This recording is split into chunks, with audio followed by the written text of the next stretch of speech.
Bonjour à tous, aujourd'hui je vous propose une recette délicieuse de chou-fleur au four. Et oui, je teste ça. Alors la présentation, c'est pas toujours comme sur Instagram. Voilà, donc moi j'ai pris un chou-fleur, de l'huile d'olive et des épices. Avant de le mettre au four, je le pré-cuis avec un peu d'eau déjà bouillante. Donc j'ai essayé comme ça, ma casserole était trop petite. J'ai essayé de le retourner, mais je trouve que c'est pas optimal de le laisser comme ça. Le mieux, c'est quand même donc de le retourner évidemment, mais de mettre un couvercle comme ça, l'eau en s'évaporant sous la forme de vapeur, elle va cuire le chou-fleur avec donc un couvercle. La vapeur ne part pas n'importe où. Donc l'idée, c'est de vérifier la cuisson en fonction de la taille de votre chou-fleur avec la pointe d'un couteau. Donc moi, ça a pris à peu près entre 5 et 10 minutes à cuire mon chou-fleur. Donc avec un petit couvercle, ça va très bien et on voit que ça s'enfonce facilement la pointe de mon couteau. Une fois que je suis contente de la cuisson, pré-cuisson disons, de mon chou-fleur, eh bien je vais le mettre dans un plat qui lui ira au four. Donc je récupère mon chou-fleur et ensuite je vais le mettre dans un plat où j'ai mis un papier sulfurisé dedans. Pourquoi? Parce que j'aimerais envelopper mon chou-fleur pour qu'il puisse encore continuer à cuire et cuire plutôt que griller. Donc ici, j'ajoute quelques épices, donc à vous de voir ce que vous avez envie. Ici, paprika, curry, moi j'aime beaucoup le curry doux. Et donc le curry doux avec le paprika, je trouve que ça va bien ensemble. Après, c'est à vous de voir, un petit peu de sel. Et puis, si vous aimez des épices piquantes, eh bien, vous pouvez rajouter évidemment ce que vous avez sous la main.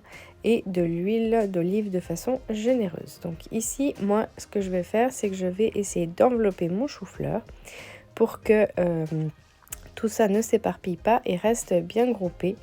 Et ensuite, je vais pouvoir mettre ça au four. L'idée, c'est donc que ça cuise et que l'eau s'évapore un petit peu, mais que ça ne grille pas trop non plus.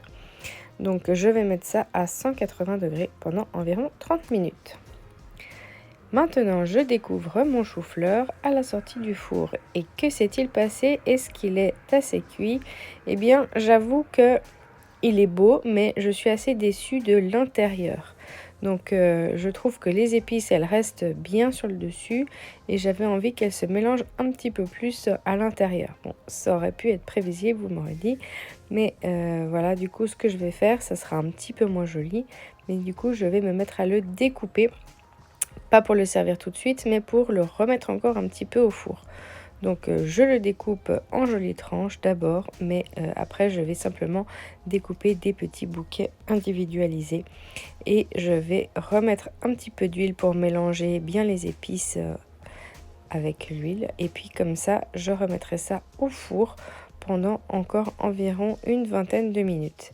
L'idée, c'est que les épices se diffusent partout et puis que l'intérieur soit un petit peu plus grillé et moins gorgé d'eau, puisque je trouve qu'il restait encore un petit peu d'eau à l'intérieur.